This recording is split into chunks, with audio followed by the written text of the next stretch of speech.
Hi, good evening, everyone. We'll begin this discussion on future trends. What does climate resilience mean for a city like Chennai? The heat aspect of it, because that is something that sort of dominates the conversation when we talk about living in Chennai and the weather. For this to sort of deep dive into the various aspects of this, we have a panel of experts who have joined us today. Each of them can give us insights and approaches into this topic based on their experience. Right now we have five speakers with us. We have Dr. Nambi, who serves as a director for the climate resilience practice of WRI India. He has 20 years of experience in the development sector and works in the areas of climate risk management, environmental policy, and governance. We have Mrs. V. Lata with us, who's a retired BSNL employee and an active citizen living in Adambakam. She's part of many citizens groups such as Sabari Foundation and also the Senior Citizens Forum. We have K. Shrikant, who's a food entrepreneur and also a weather blogger. All of us would have come across his platform, Chennai Rains, that's been functioning since 2014. We have Shilesh Hariharan, who's a principal architect at Madras Terrace Architects, and he's also an assistant professor at Miyasi Academy. And we also have Dr. S. Muthu Chitra, who is a professor and an HOD at the Department of ENT at KMC. So she served in various districts of Tamil Nadu, such as Dharmapuri, Namakkal, and Coimbatore, and her career spans about 26 years now. Thank you to our panel for sparing time and joining us today. I would like to sort of open the floor up to each of our speakers to deliver their opening remarks on the topic at hand. So if I may request Dr. Nambi to please begin today's session. Thank you, Aruna. Thank you, everyone. Thank you for having me here. It's one of the very timely discussions. We all know that some experiential knowledge. Science need not tell us that it's warming, and we have everybody as a citizen of this city. We have the experiential knowledge as well. So Chennai is one of the fast urbanizing cities, as you all know. It is also common knowledge today. There is considerable knowledge about the global warming and the temperature rise and stuff, but particularly in the city's context, it is little more, we have to elaborate it a bit. A notion called the heat island effect is one of the major contributor for the city's rise in temperature. And having been one of the fast developing states, in cities, naturally, because of the expansion of things, one of the biggest influential factor is the land use change. You could attribute that single most important factor when you talk about the urban centers, Chennai is no exception. About 20,700 hectares of land has been converted into built-up area in the past 20 years. That speaks volumes, and it is a considerable portion of it, that means that vegetative cover has been disturbed. That goes without saying.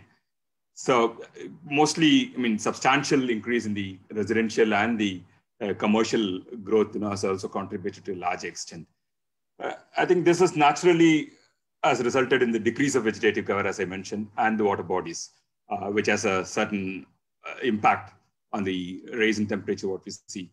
Chennai has also lost about, 80% of its wetlands and, water bodies in the past 40 years. So there are very startling kind of statistics out there to kind of explain this. I don't want to dwell deep into this heat island effect, but certainly because of the rise in temperature, because of the increase in proliferation of these buildings and concrete, just turning into a concrete jungle, which has its own effect on the impact on the increase in temperature. So the Chennai's green cover is also about 10 to 15% of the metropolitan area, which is the global standards is about 33%. So we're way below that. So with this kind of urbanization, it's very difficult to control. I think it's important to have good policy measures. Again, we were also kind of subjected to extreme events like Varda and other things, which has really uprooted about 1.5 lakh trees at one go. So all these things have contributed to a large extent. There is a fundamental change in the morphology of the cities today, which is inevitable. But a careful, well planned out, thought out kind of process and plan has to be established to understand the underlying factors, the vulnerabilities of the city first to to prioritize our actions. I'll stop here. If you have any questions, I'll come back to you, on the policy side of it, what ought to be done could be explained a little later. But these are some of the reasons that come to my thoughts. And there are other experts who could delve deep into this aspects. Thanks. Thank you so much. Thanks a lot for drawing attention to how the concretization of Chennai could also be contributing to what we feel right now in the summers. I'd like to bring in Mr. Srikanth to talk about the temperature trends that Chennai has been seeing. So, like every year, we feel like the city is getting hotter. Like there are conversations where people are saying, "Oh, it wasn't so bad last year, or it wasn't so bad 5 years ago." But in absolute terms, based on your analysis, are Chennai's temperatures actually rising at an alarming rate, or what are the trends like based on your observations?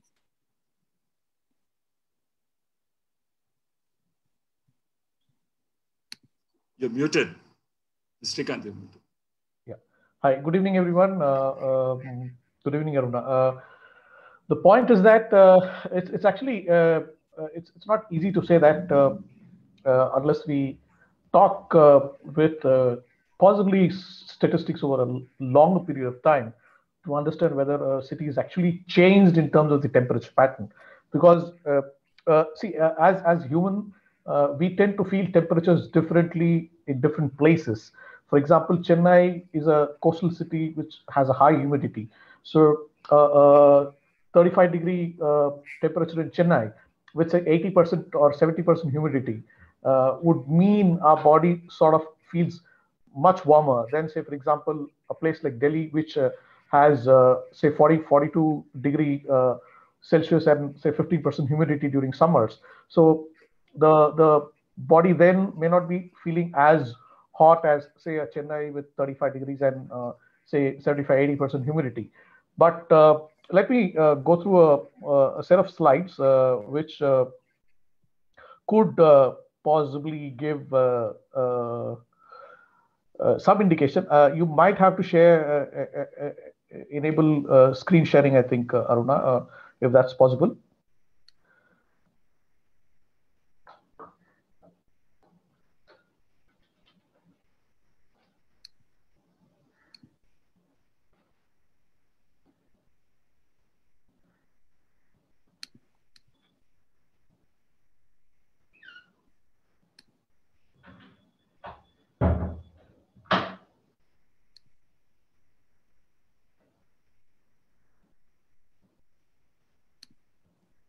Just a second, sir. I'm just. Right.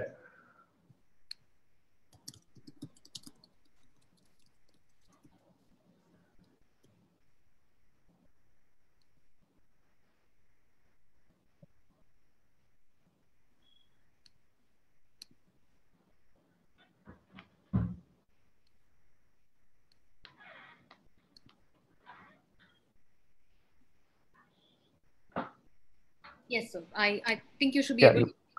Yeah. Okay, yeah.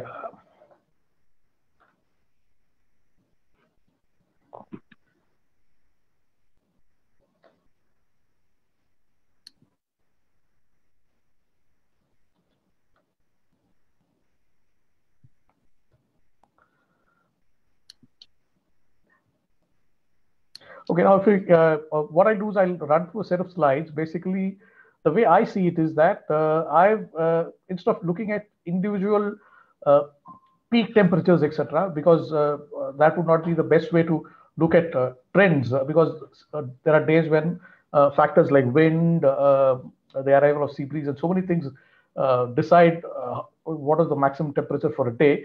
I'll go by trends averaged over months. Basically, I'm looking at 1980 to 2020. Now, if you look at the months of March, April, May, June, typically that's when we'll have to look at summer for Chennai. Though the actual summer, I would say that is Chennai would see increased heat only when the winds become westerly. So that happens around April, May, depending on when the seasonal winds change from east to west. So if you look at the March average maximum temperature trends, I think between 1980 and 2020, there is certainly some bit of increased trend seen. Similarly, if you see, April average temperature is also going up over the last 40 years or so. And if we look at May typically is the hottest month for Chennai. So once again, May seems to show a little bit of increasing trend in terms of temperatures. And when we look at, say, for example, number of days which the month of May has seen more than 40 degrees, while there are 14, 15 days even in the early 80s and all. But if you look at post 2000, the number of instances where 20 days in a month, that is the entire month of May, twice we've had 20 days temperature crossing 40 degrees or more post 2000. So I don't know whether would that qualify as a long-term change enough. Maybe we'll have to wait and watch on that. June again, if you see, June again clearly shows a warming trend. Say if you look at 1980 to 2000, these are absolute temperatures. Okay, average max temperature for each of these years for the entire month. So there is a warming trend seen in that. Now, if you look at the entire March to June as a season and average max temperature over time, there is again a clear warming trend seen. Particularly if you see post 2005, 2006, you can see slowly that bit of increased spikes being shown in the average max temperature.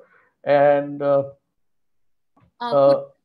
slide be spotlighted, sir, for everybody to... Sorry? Could this particular slide that you're talking about be spotlighted, sir? The one that shows... Yeah, I mean, when you say spotlighted, I don't know. We're able to view the May slide, so... you are... You could use the cursor to point which specific aspect. Yeah. See, for example, if you look at, say, from 2010 onwards, you can see the spikes increasing here, right? 2010 onwards, the average temperatures seem to be climbing up in Chennai. So that's what I'm trying to explain. While the spikes are not as big as, say, the early 80s and 90s and all, post 2000, you can start seeing the spikes climb up more. That's what I'm trying to explain. And we can look at it in a slightly different way as well, which is basically the hottest years. When I say hottest years, the average summer temperatures, the maximum temperatures between March and June. You look at the data between 1980 and 2020, 7 out of the 10 years is in March is post 2000. Sorry, it's actually post 2000 and pre 2000. The rows are interchanged. So you see more years post 2000 in the top 10 hottest years for each of these months. For example, April and May, only one of those years is pre 2000, and the rest all are post 2000. So clearly there is, at least if we look at the Meenambakkam temperature data over the last 40 years, there is certainly a warming trend for each of these summer months as we see. So that's as Mr. Nambi said, that is possibly due to not only global factors, but also localized factors like urban heat island, etc. That's something which we will have to study more in terms of how much is it local factor and how much is it global factor. But let's keep in mind that global ocean temperatures are indeed increasing. So as these global oceans warm up, at some point of time, as they gradually release the heat from the ocean, the land temperatures have to also increase. So that's a phenomenon which cannot be ignored. So the only question is, how much is it global influence and how much is it local influence? Now, looking at the entire thing in a different perspective, there is something called reanalysis, which a lot of weather experts use. Basically, reanalysis is using satellite data to recreate past and future as well. So if you look at reanalysis data for 39 and 80, which is Chennai lat long, similarly, you again see increasing trends in the last few years. While I have to also admit that there are spikes in the earlier years as well, but the spikes after 2000 seems to be higher or taller, whichever you want to see.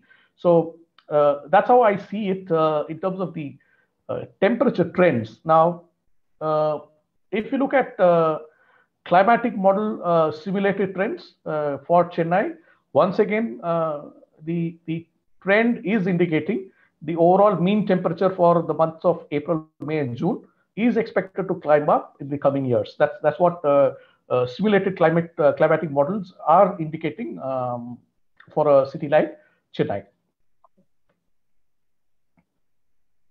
Thank you so much. Thank you for sharing the trends with us and highlighting that, like, there has been some sort of uptick from the past. It's not just people just sort of perceiving that it is getting hotter across Chennai. So I want to bring Mrs. Lata into the conversation. So she's part of the Senior Citizens Forum and she's been a long-time resident of Chennai, to generally share her experiences about how summers in the past have been and how summers have changed over time, how she sees things now and how they used to be, sort of a trip down memory lane, if you will. Yeah, good evening all. Hello. Hi, ma'am. Yeah. Good evening. I'm not going to technicalities because I'm a very normal office goer. I was an office goer. I am in Chennai from 1985 onwards. When I say that we could not see more green, that's what I feel. When I walk in the street, we could see more trees and shadows while walking. But nowadays, my entire area is covered by building. That is single house that we will be having garden and all. And we fully, completely, the entire streets, even suburban, I'm telling, like Adambakam or Madipakam, Nanganallur, in any area, that is every single house is converted into flats. So the circulation of air or seeing greeneries, it is very remote. Then while traveling also, while walking on the road, we could see many more vehicles, either two-wheeler or four-wheeler, and the people walking is very less only. So I think all these things matter. That is, all greens we lost. Then water bodies are not maintained properly. Recently, we have been taking this issue, that is water bodies should be maintained. We have taken it as a movement in the Sabri Green and the Madipakam Lake and the nearby areas. We are taking one by one with the local authorities, and we are taking up the measures to keep the lakes and the ponds, temple ponds and everything should be maintained like that. So we are slowly we lost all water bodies, all greens, and more concrete building. So this is all these factors together. We feel more hot. By year, we feel very hot. When you travel in a train, this is my personal experience. There will be more competition for standing in near the entrance. People will be they won't go in. They will be standing near the entrance only. So because if you go inside, it will be more crowded and you will not get any air at all. During the summer, it will be very, very difficult to travel in the train or bus. So in the train, usually I used to travel by train. So that's what my experience. More competition for standing near the entrance. Even we board at the beach station up to Tambaram, point to point we go means throughout the travel, people like to stand near the entrance. Like that will be the summer. It will be very hot.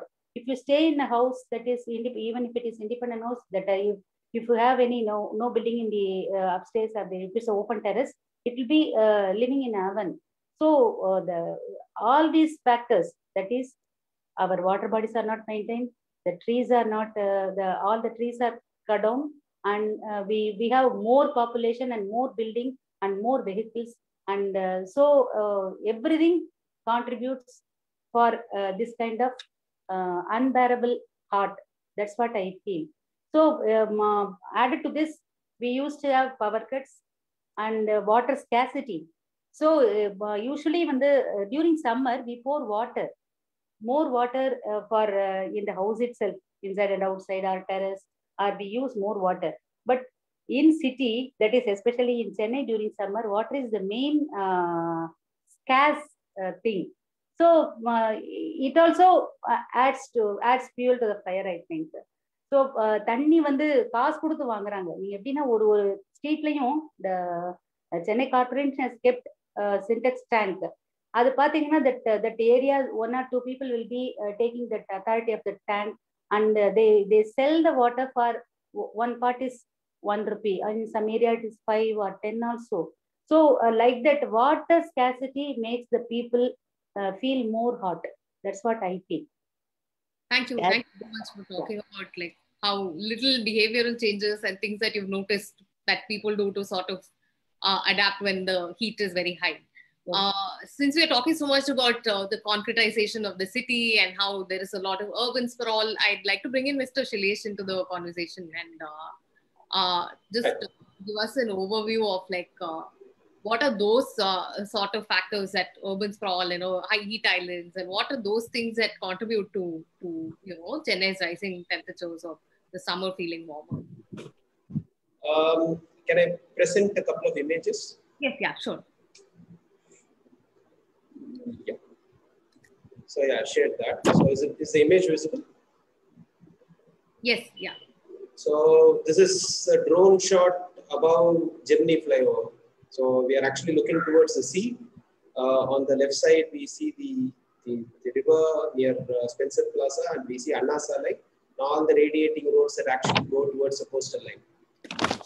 Why this image is? This is in principle Chennai, because we are so dependent on the water body that is the sea. The diurnal wind direction that moves towards the sea and away from the sea is what has been the life source of the city's built environment. Now, this is a picture of Triplicane from a high-rise building in the local state. So you see the densities that we have achieved in the built environment. We have built significantly denser, significantly higher, and the occupancy loads are also increased across the city. In the inner city areas, this is a significant condition. When you go to the suburban areas, it's a different condition altogether. Now, in these kind of built environments, it is quite a challenge for you to have natural ventilation. And for instance, lighting itself is a very big challenge for you to achieve. In built environments, that in our climatic condition, the fundamental principle for any design that we specifically speak about is, in Chennai, you look at cross ventilation and enough amount of shaded lighting coming in. Because direct lighting causes a lot of heat gain. If you have a shaded space, it gives you enough amount of diffuse light through the day, just like what I'm getting in right now. And cross ventilation keeps the air exchange inside the building heavier. So when I say air exchange, it's the amount of volume of air that is coming through a window, the amount of volume of air that is going outside the window. So there's a constant flow of air, and this constant flow of air is what used to be the methodology to regulate temperature inside built environments. And in addition to that, what we built with previously, mostly during the British era, we had the Madras terrace roof. The name signifies the climatic response that construction had. So it is a huge, thick roof which had brick tiles being laid on edge and so many layers of packing done on top. So even if there is a very hot day, the amount of time that it takes for the heat to penetrate through the roof, which is the primary part of the building which gets heated up. I also mentioned ma'am saying that, Lata ma'am saying the top floor is mostly looking like an oven. That is the reason. So if you have the terrace taking so much amount of heat, and the roof slab directly translates it down. In the Madras terrace roof, it takes much, much longer than the duration of the sunshine. So these are simple techniques that we had as a part of our built environment and methodology of planning. But Chennai as a city has gone beyond it. It is not just the built environment. It's an economy. It's a way of life. It is far more than that. So densification has increased. Just like Nambi sir had told, we have lost a lot of tree cover. We have lost a lot of urban spaces which caused local ventilation directions. Because in this kind of density, the global wind direction of southeast to northwest doesn't work. At every street, the wind is a local condition. You need to understand it locally and design in relation to that. So there is an increased perception of heating in the built environment because our buildings have started becoming less responsive to the way we need to build. They have significantly started becoming dependent on external cooling entities. Like we need an air conditioner. Air conditioner has now become just like what a car was for America. Every house in history, when we look at history, they say one family member of an American family is a car, because without a car, you are not going to do anything in that city. It's impossible for you to travel. Just like that, Chennai is now becoming a place where air conditioning is a part and the requirement of the house. It's no more a luxury, because our built environments, I would say that we still could design. We still could design with great possibilities of ventilation, even in built densities, but you need to spend some time and thought process to it. And if you're able to do it, then this perception of heat could be managed. Yes, there is an increase in global temperature, but the perception is significantly increasing because we are departing away from the way we need to respond to the climate. And we are just building more and more without much of a thought of how we are going to habitat that space. Thank you. Thank you for raising some of those important points about how these sort of local factors and moving away from traditional practices and things that have worked in the past could also be increasing our, woes in the summer, and how it makes the summer months harder to get by. I'd finally like to bring in Dr. Muthu Chitra to talk about how such conditions impact the human physiology, and especially for those who say don't necessarily have proper shelter, who have to spend a lot of time working outdoors. So like Mr. Shilesh pointed out, the AC has become a way of life for a lot of people in Chennai, but many still don't have that privilege. So what do such conditions mean for the human body, and how does it affect different people engaged in different professions? So I'd like Dr. Chitra to weigh in on that. Thank you, Arna, for adding me to the list of speakers in this seminar. And as you have asked, summer itself has got certain impact on our human body. Like you get dehydrated easily because of excessive sweating. And particularly when the humidity is high, it leads to a lot of sweating, which causes dehydration in our body. But what we are more concerned is about the heat base that causes heat exhaustion, which leads to a heat stroke, and it may even result in the death of the patient. This only we should be very aware of, because we are not actually aware of the signs and symptoms of a heat exhaustion. We take it for normal tiredness actually. It resembles normal tiredness, but when the temperature of any region is more than 4 to 7 degrees above the normal routine temperature, like Sir pointed out, it was 40 degrees around for Chennai, and if it touches around 45, we have to be aware of this heat exhaustion in people, particularly as Arna pointed out, people who are working outdoors, who are not had a boon with the luxury of air conditioning and other such facilities. So when they are exposed to high temperatures like this, it leads to dehydration, that leads to electrolyte imbalance, and that leads to an excessive tiredness. And when they have a heat stroke, they have a syncopal attack and they fall down. And these symptoms are premonitions which we should be aware of, so that immediately we can take the patient to a doctor and get a treatment or consultation which will save the life of the patient.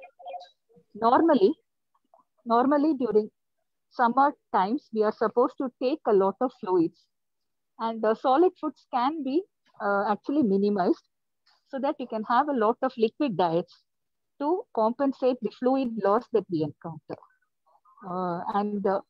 This troublesome thing is about the heat exhaustion, heat stroke, and death of the patient. That when we are aware of the symptoms, we can easily save the patient or save the particular person from death. Thank you for highlighting that. The outcomes of high temperature could be as fatal. Like the outcome could be death, and that's something that we all have to be wary of and take seriously in the coming months. So I'd just like to pose a few questions to each of our panelists based on your opening remarks and our stories and questions from the readers over time as well. I'd like to start with Dr. Nambi.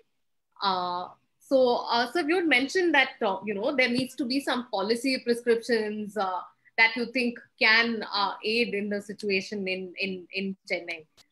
Especially, so I want to know what exactly can be done to sort of mitigate these effects that we could potentially feel of the concretization and the creation of heat islands and the loss of green cover. And if at all you think there are any cities that in the country or in the world that could sort of show us the way in going about such a process. No, there are many response options, as you know, very clearly between the speakers, they've shared what is at stake, and they've shown the science part of it, because both global phenomenon and the localized phenomenon contribute to this whole process. So there is should be an enhanced understanding as a first step, because unless you understand the vulnerabilities, there's only one thing which is certain about the climate change is uncertainty. So you should also respect that, whatever said and done. So more information really leads to good policy. Good science leads to good policy. So I think I'll start from there. Investing on science and understanding things is one of the critical factors. Be it health, or be it the design elements, whatever Mr. Shailesh talked about. Everything starts from there to understand, so that we could prioritize the right actions and come out with that. So a good beginning has to be made in that front. It also boils down to governance questions today. A lot of things that are, of course, these are given. We know what kind of risks we are into, unless we kind of give a thought to that and design tools and technologies and measures, policies to handle this. It's going to be a far-fetched thing. So I think there are umpteen number of things, as Mrs. Lata also mentioned about the green cover. I would rather address the first thing is the increase in green cover. That's a very critical factor. I live in IIT campus, and when I enter from outside the gate, when I enter the gate, I see at least a 0.5 degree of temperature, lower temperature when I enter the. But now we've been living in the campus for the past 10 years. One of the privileged people to be here, to be very honest. But then I could see the difference within because again, in the vertically to accommodate the space, hostels and the new buildings are coming up, which takes away. It has own level of impacts with the biodiversity, the kind of, the deers and other things have affected in many ways. So I think we have to address, green cover is certainly a huge issue because I mentioned the kind of, the intensity of this, the speed at which we are losing this is really a matter of concern for us. So there are many ways of doing it. First of all, as I mentioned, and one of the things you talked about some examples in Louisville City in Kentucky, there's a periodic, canopy survey, tree canopy survey. That's an important thing. Even they plan to the street level, what kind of a tree cover, what they have, and how they were losing with the advent of new buildings coming up. So that could be handled. Once you understand that information, have that kind of information, then we could go ahead and prescribe certain policies. There are both punitive measures as well as incentives, by which you handle this. Tax credits for installing green roofs is one classic approach is what other countries have tried out, in particular in Europe, they've tried out. And again, we talk a lot about that. Lots of elements are built in within the smart cities program and the processes what we have now. But one fundamental thing is, technology could help us to a certain extent.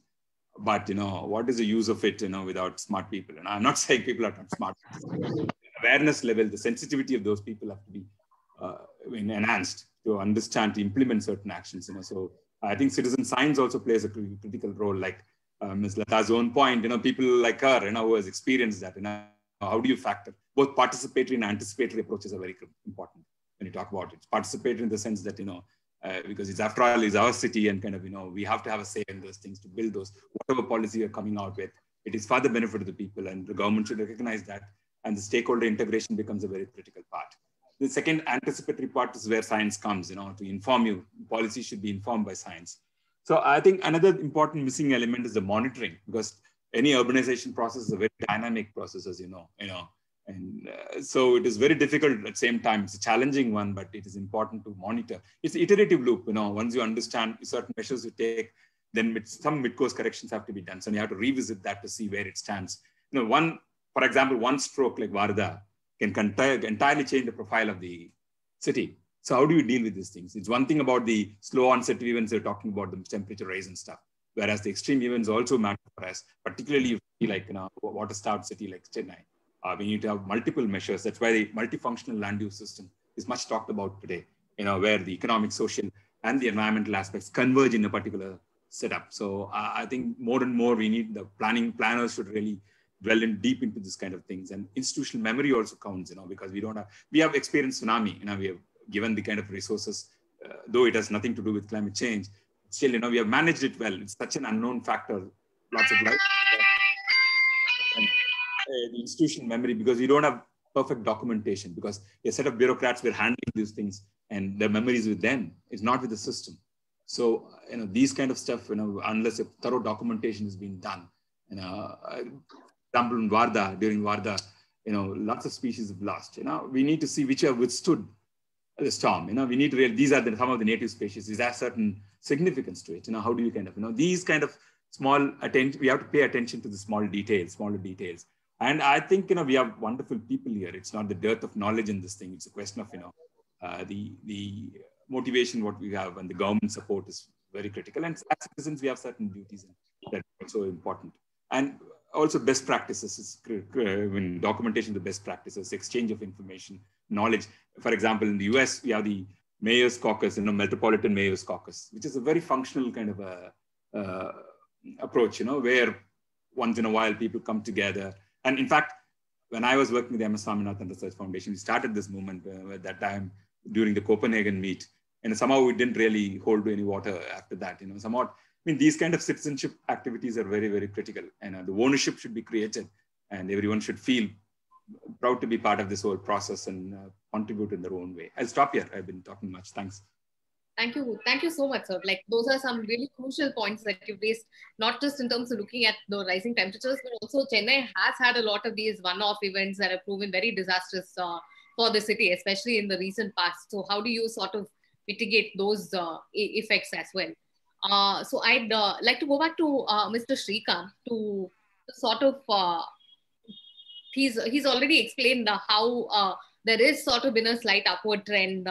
So I'd like to understand, how exactly, is there any correlation between how the city is growing and how the temperature is rising? So we mentioned urban sprawl and the increase in sort of concretization, but are there any analysis that sort of correlate these things? Have there been any data that has been made available to you to sort of compare, say, because Chennai is also very dense in terms of vehicular emissions, vehicle population and emissions as well. And that's also been mentioned as one of the things that could contribute to such factors. So just wanted to bring that up with you. See, it's like this. Basically, the Chennai's temperature pretty much owes to how sea breeze moves in. Okay, now obviously during summers it's the sea breeze which is the saving grace for the city, because after a very hot day, the arrival of sea breeze not only reduces the temperature but makes it more comfortable. But purely from my personal observation over the last few years, obviously there has to be a study to scientifically ratify it. The developments over ECR and OMR over the past decade or so, say 2005, 2006 onwards, is possibly influencing when sea breeze arrives in the southern suburbs. For example, if you look on a day-to-day basis, there are days when nearly 2.5 hours becomes the difference between when a place like, say, Dungumbakam receives sea breeze and when Meenambakam receives sea breeze. Okay, now obviously the distance between the coastline and the IMD observatories in these two places also matter. I'm not saying no, but my personal observation is that the high rises which have increased over OMR has possibly influenced how sea breeze penetrates into the southern suburbs, because over time we've realized northern parts of Chennai and places to the north of Chennai tend to get sea breeze earlier than, say, the city areas, or even for that matter the southern suburbs, which means that there is possibly some role which the high-rise building is playing in terms of how sea breeze moves into the city. Somebody like Shailesh possibly might be able to explain it better in terms of how, from the city's planning perspective, it might make a difference. And the other point is that in terms of what is called as the urban development as well, I think Anna University had a case study where they compared the temperatures of the various areas of Chennai. And as Mr. Nambi pointed out, the area around Raj Bhavan, IIT, and Sardar Vallabhbhai Patel Road was possibly the coolest zone across the city. And areas like your Broadway, Georgetown, etc., which have very densely developed building pattern,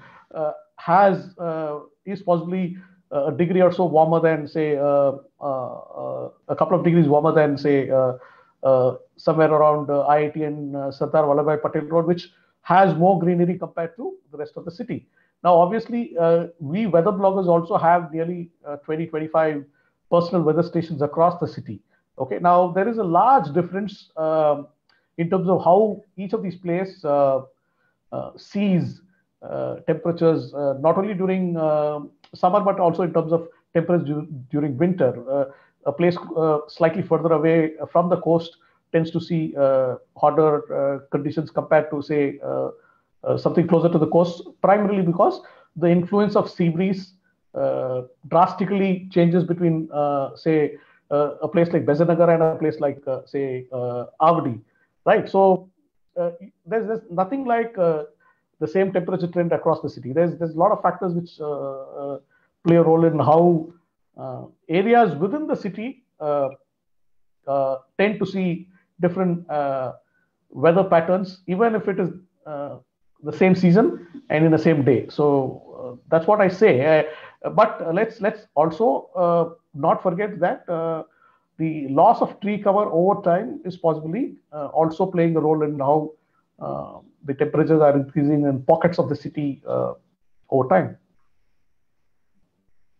Thank you for raising that, and also how the expansion of the city could be one of the factors in how we perceive the temperatures and the increasing heat. I'd like to bring in Ms. Lata to just talk about, like you mentioned, there are small behavioral changes that you've seen happen over time.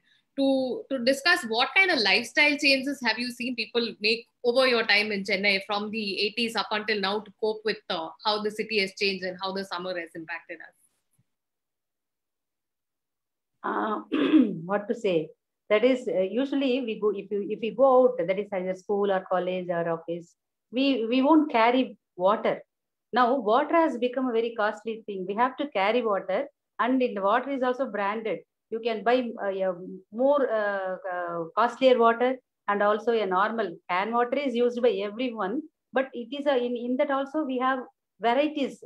So people nowadays they have habituated to it. They won't forget to take. That is like office bag. We have to carry water bag, water bottle, like that. Everything that is Sir mentioned. That is why the IIT we feel very cool, no? That is why we cross that road itself, the Raj Bhavan Road. If you go by two-wheeler, I usually that is wait for that signal. If it is red, I will be happy, because that area itself will be when you cross through, that is a Mount Road, and then taking that Chennamalai to Raj Bhavan Road, you can feel that chillness immediately, from hot to chill. So that's what I meant, that green cover. So people, they what they do, they carry water, then they cover their faces. They do like that. We usually carefree we will go, but people are not going like that. They have gloves if they drive two-wheeler, and mask and all. Mask means that is face cover and all, with their, if ladies means dupatta and all, the cap, everything they carry while going outside. We could not see, but Singara Chennai, people say that they are making this and that, but it is not helping people at all. That is no green shadows will on the road sides. They put that is zigzag pillars on the platform. So how Chennai becomes Singara Chennai, I don't understand all these things. But that's why in our Sabari Green, we are trying our level best to clean the water bodies, then plant trees wherever possible. We are taking it as that is our volunteers. We go in a team and we ask people, that is even that complexes, multi-story buildings. My worry is day by day, we are losing clean air and water and what to say, moving out of the house. That is, we can have at least even with a fan, we could live if you are a middle class, a loyal middle class citizen. But without the air, how we are going to live in future? That's what much more worrying. It's become hotter and hotter. I feel that is during summer, the Chennai is melting, and while rain, it floats. That's the worry. The government should should take proper measures to balance between that is that summer and that rain. That's what I feel as an ordinary citizen. Thank you so much for, I think, voicing like the anxieties of so many people who, we've all been thinking the same thing as you, ma'am. I'd like to bring in Mr. Shilesh to talk about how Chennai can build better. Like you'd mentioned that we had sort of these strategies that could have made living inside, at least indoors, bearable without an AC. But right now that seems impossible. So what are some hacks, or what do you think can we do to build better in Chennai?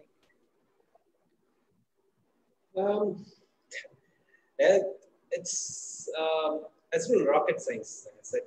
I think historically people have built, the British have done phenomenal buildings which still feel cool today. In any part of the city, if you go to the old architecture, it feels much cooler. So it's not something that I have to invent as such.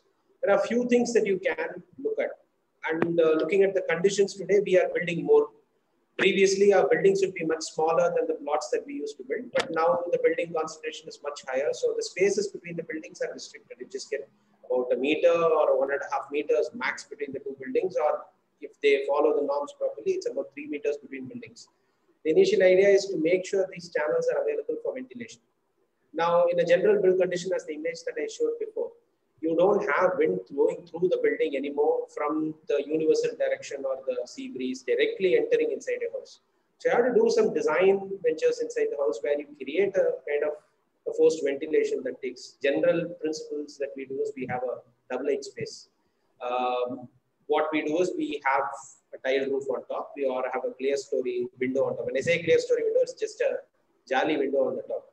So what happens is hot air rises up, because that area of the terrace gets heated, and then it creates a vacuum inside the house, pulls air from the outside.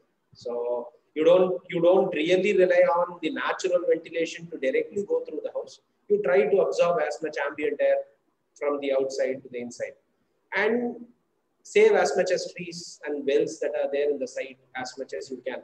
Maybe I can show one project that we did. Is it fine or? Sure. Yes. Okay. This is been one of our. This is one presentation I could fish out. There are a couple of other projects that we have done. This is right below Velacheri Lake. If you can see this spot, this is Velacheri Lake, and this house is just right there. And it was a half a ground property. It's not something much bigger. It's just half a ground. And there was this mango tree in the middle, which the client wanted to save because it's 30, 40 years. But, and there was a well in the side, which used to get completely filled with water during monsoon. As in, it used to overflow during monsoon because it's so much connected to the lake itself. So here what we did is we saved the well. We designed according to it. We kept the tree and we designed the profile of the building. And internally, if you could see, we had the staircase going around a double height space. This is the double height space. And we had a simple jali system on the top, a cement jali structure. So what happens is, during the day, the slope roof on the top is exposed to maximum sun. Heats up. It heats up the space below it, which is just a volume of space. Air gets to move out and forced ventilation comes from the bottom. And since the air at the ground, something close to the ground is much cooler, and we had some amount of green around the building, so the house felt at at least 3 to 4 degrees cooler. You have the temperature, internal temperature, when it is about 34, 35 outside, you would have it about 28, 29, 30. So you could do with a ceiling fan, or you could do with a fan which increases the velocity of the air, but you don't need an air-conditioned space. And it's basic science. I don't think this has anything special, or we have to spend a lot of time in designing this. None of those things are real. It's just that you need to spend some thought in understanding that project and understanding that site, and how do you build in relation to it, to the quantity that you want to build.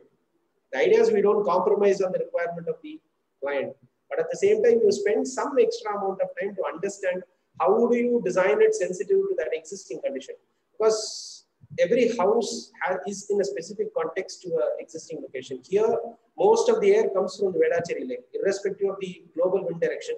Because there is a large lake or a water body next to it, the wind direction is directly impacted by the lake. So the air moves towards the lake and away from the lake. And that is something that we were interested in capturing. And we used porotherm blocks in it. So porotherm is lightweight blocks, which has a lot of pores inside, and which reduces the heat gain through the wall.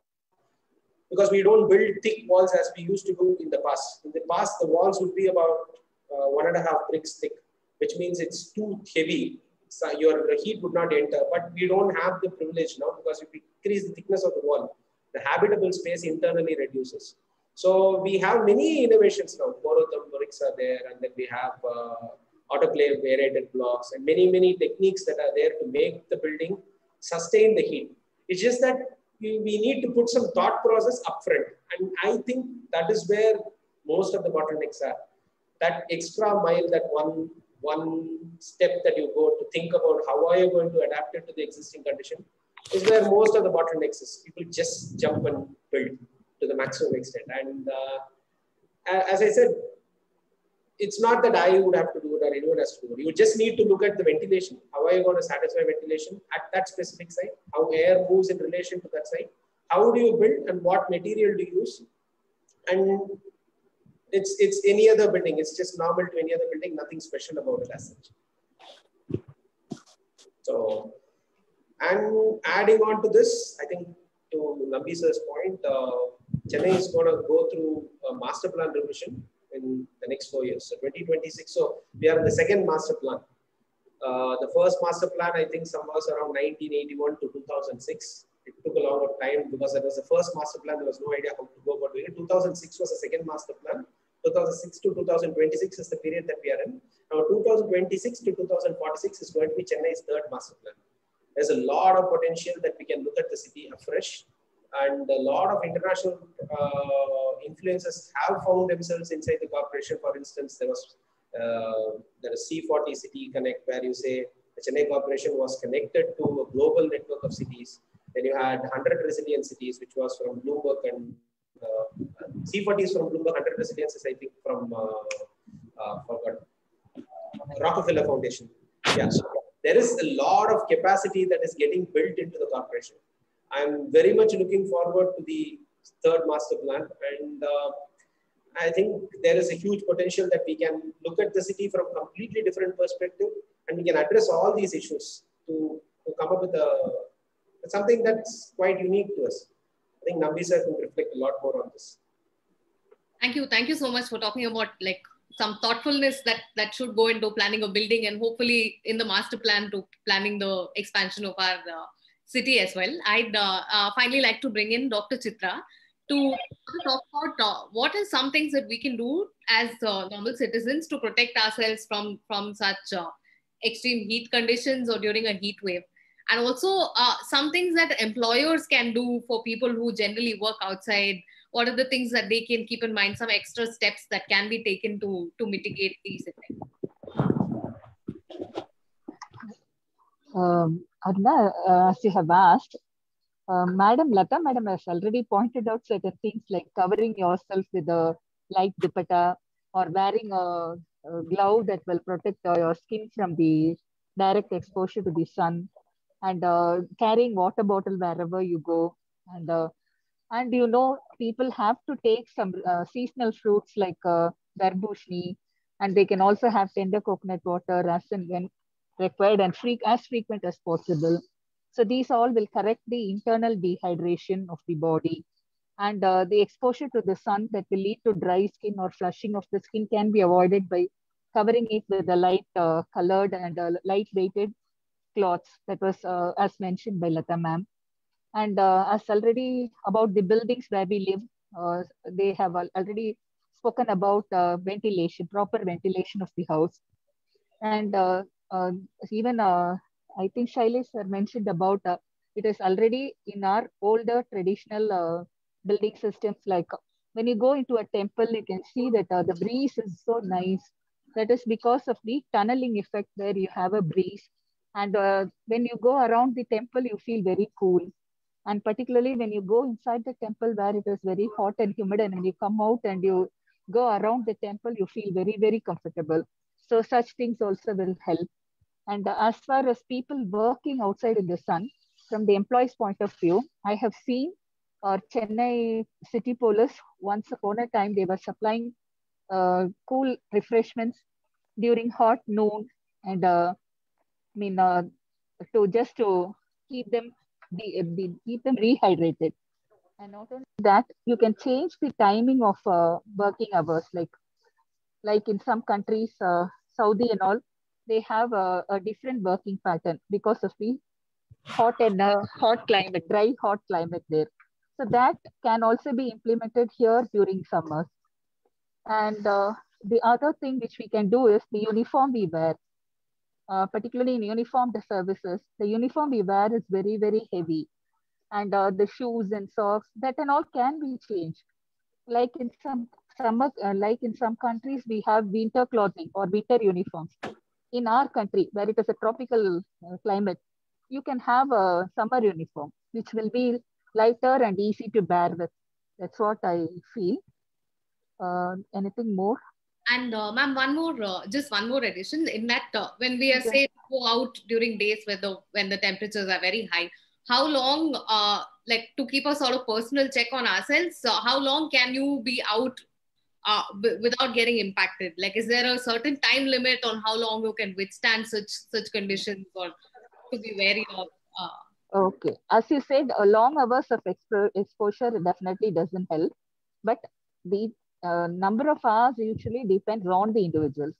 Some people, they're more prone for aberrations, like people who are already having comorbidities like hypertension, diabetes, thyroid, hypothyroidism. They are all more prone for changes during summer. So such people, so we cannot exactly predict the time limit, but overall we can say less than an hour or two. More than that is not advisable for anyone to be exposed to hot sun. So if you are supposed to work for longer hours, you can take a break, cool yourself and your body, and then come back and work.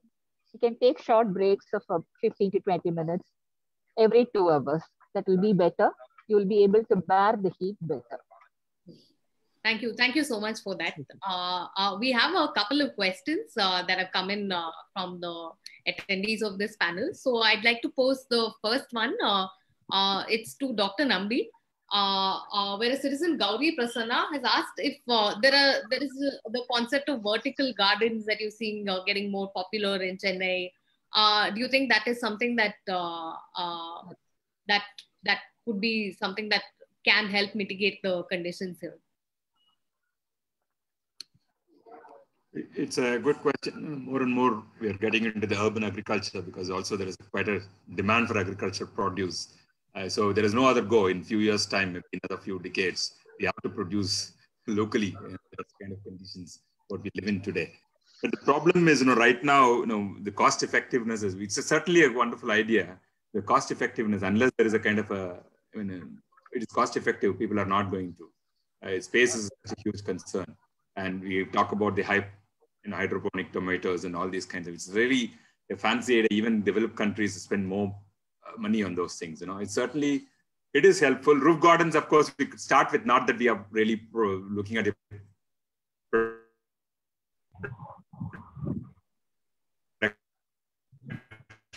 level, that's not the intention. It also reduces, in other words, also reduces our energy consumption if you have a good green roof. Some commercial element to it. I'm talking from the commercial perspective as well, which could be turned in a later, in time to come, it might be a good solution. But there are certain design elements which, Shailesh could address that more effectively, how it has to be organized, so that there is a more you get out of, per drop of water as well as more from the space, per meter, a good gain. So right now, you could start modestly with some sort of vegetation to cool down. And then, if there is a commercial element to it, certainly it will make sense and people will more adhere to that, more faster. So that certainly is an option. But we have to be very careful about doing that because pollution is another huge thing. We have to really look at some of the plants, species that could absorb those pollutants and stuff, it has its own dynamics. So definitely that is one of the good response options. Thank you so much for fielding that. So another question to the panel as such. So many cities such as Ahmedabad have been able to bring down heat mortality and general the adverse effects of extreme heat to implementation of heat action plan. So is such a plan, like TN also had one in 2019 on paper, but do such plans help citizens of Chennai? What can make those plans better?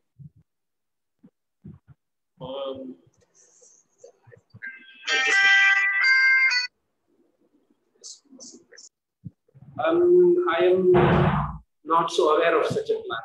Are you able to hear me?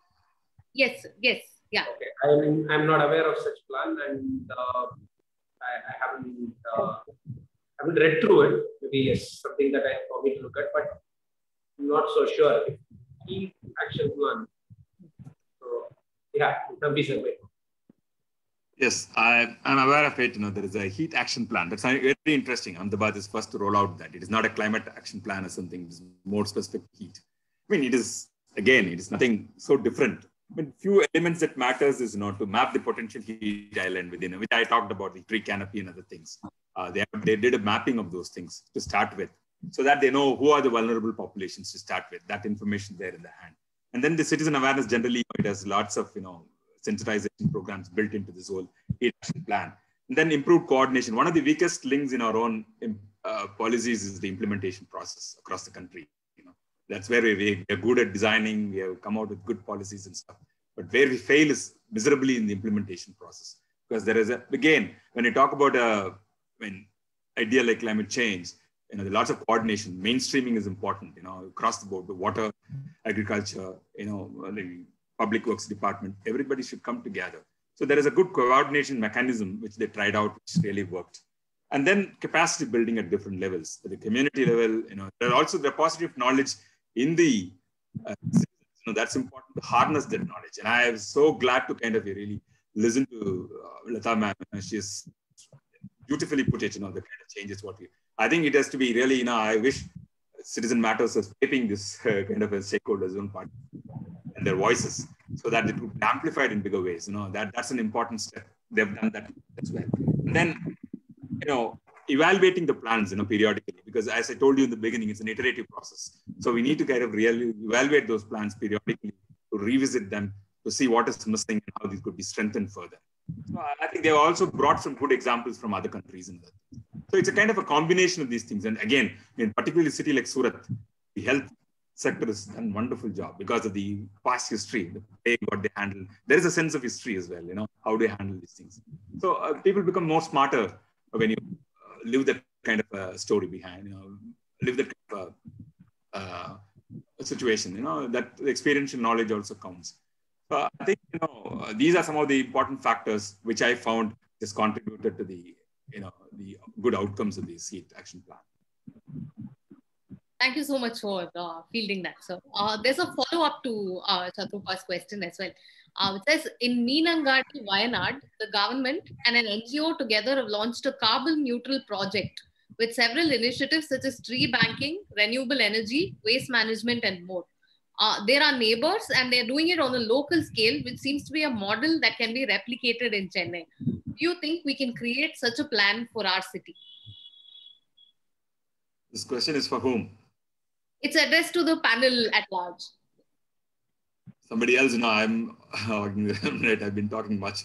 I would like to, people could, I can answer that because I've interacted personally with the panchayat leader there. Do let us know what your experience has been, sir. Yes, and we'll also go back to the other panelists to get some thoughts on this, or if anything locally has been happening in Chennai. I think by far one of the brightest, panchayat leaders I've come across. Absolutely, a lady who leads that, and she do the calculations, the footprints and other things. That's the level of this thing, absolutely. And it's a very, again, they are struggling hard to replicate this whole thing within Kerala. It's something unique, like the Amul story, which is very unique to the whole, situation, the context, and matters so much. But it is replicable. But again, there are certain other things. Price is very low now. There's another thing. All these things in the commercial elements also come into play. But they've demonstrated very clearly. It's absolutely is because of the capacity building what they had and the kind of interest, the citizens' participation. And she has been speaking in all the UNFCCC COP meetings. Everywhere you go, you could see her, hear her voice. So she has established herself as a leader in this front. And she has constantly updated her knowledge. I think it is also from the government's part to identify such leaders, to promote such leaders, capacitate them, and then use them as a kind of a trainers, to use these things. I'm not going into the details of it for want of time, but the way she has organized these things, and because there is purely, it boils down to the leadership quality, what she had, and the motivation and the public serving this thing, the noble part of that. All these things come together in any setup. So that's one of the critical elements of that. I see so bright, and the cooperation she gets from her own, people, the ward members and other things are phenomenal. I'd been there. I personally, had interactions with that, so I could speak for it. So I don't want to go to the details of it, but it's purely capacity building, I would say. That's it, and the leadership that counts.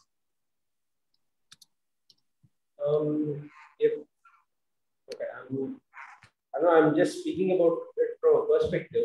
What happens in Meenakadi and from whatever Nambisa says, it's the one-to-one relationship that someone establishes and the kind of leadership that they bring towards the cause.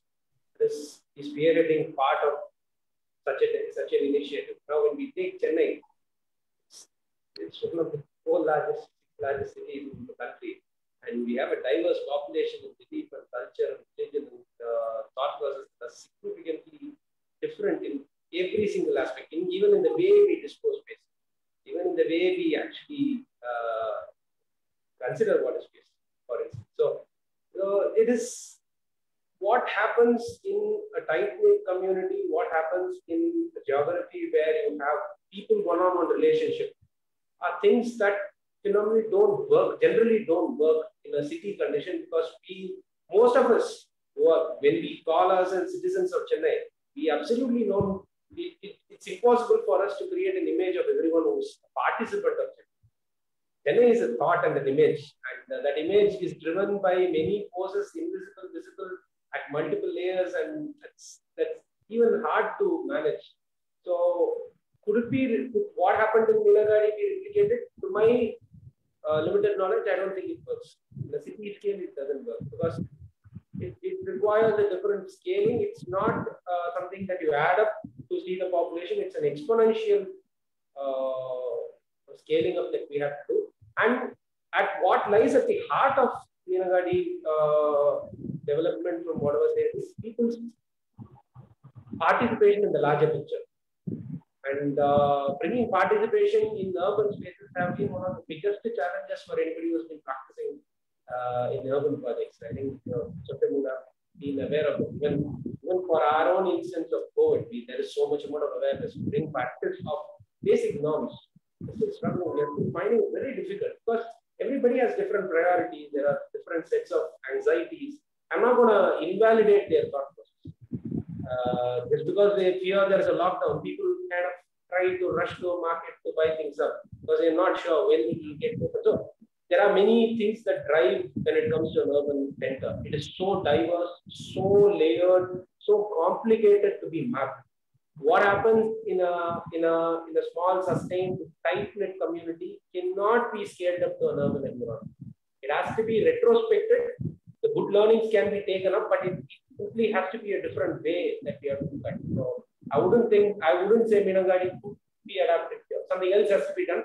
But yeah, I don't think there's a link from there to here. That's all I have to say. Thank you, Shilesh. One question for you. So whenever we talk about sustainable buildings, in this case, heat resilience, the focus is on individual homes. But Chennai, as in many other cities, is dominated by large apartment buildings. So how can that be addressed? Like, what can be the incentives that will work for the real estate industry as a whole to sort of adapt these practices? One is a lot of customers have kind of affordability is a significant factor that we would have to account for. For instance, if I have to bring in a direct reference, there is Tamil Nadu Housing Board complex that is done in Sholinganallur, which sells, I think, 2 or 3 bedroom at about 75 lakhs.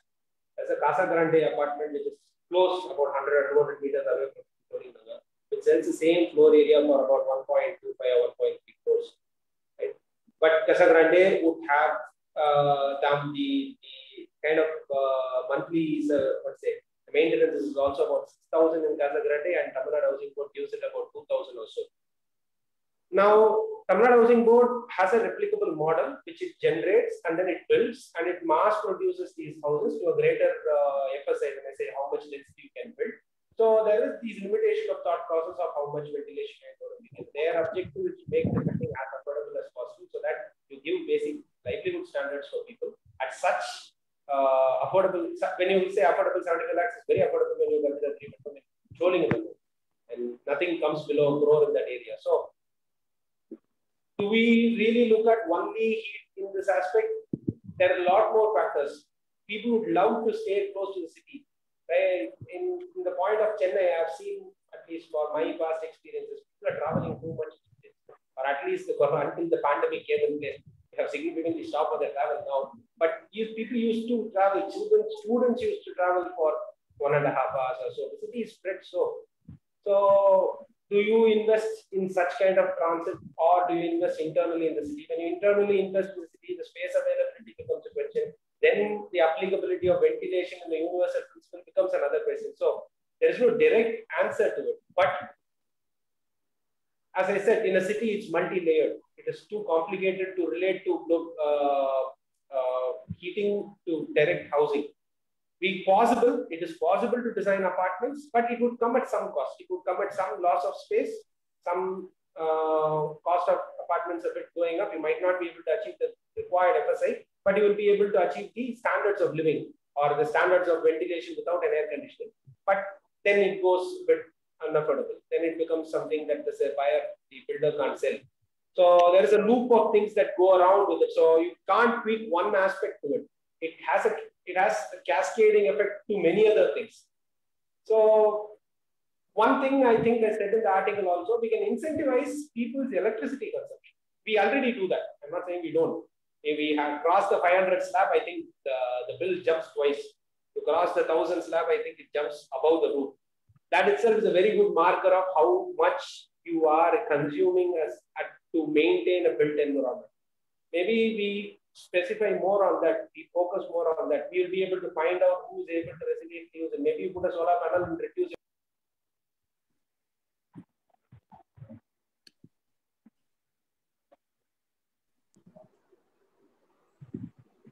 Sorry? Hello? Yeah. Yeah. So that would be a wonderful way to look at. And yes, apartments are large stock of housing that is being done, but ventilation in apartments are also possible. It's very much possible. It is the simple design thought process that being put in place, and many apartments are designed with that great thought process. But it comes at some cost of space and some expense that has to be made. That's all I would say. Thank you so much. So I think we've gone past our 1 hour mark by about 15 minutes. So we'll close right now. I just want to thank all our speakers for sparing their time and being here with us and sharing all your knowledge and insights into this topic. So we'll keep at it. Citizen Matters is looking to do more stories on this and get the word out to people. And we thank you for sparing your time, and take care to stay safe. Thank you so much. Thank you. I have a request, Aruna. Can you get a list of these people? It's important for us to get connected and, do something us together. Please do that if you could. Connect emails and stuff. It would be really, really helpful. Absolutely. So we'll do. I'll get all the speakers in touch. When things improve, we'll have this meeting. Yes, fingers crossed. Yes. Yeah. Thank you. Thank you so much. Thank you. Thank you. It's a great learning experience for me. Yes. Thank you. Definitely. Thank you.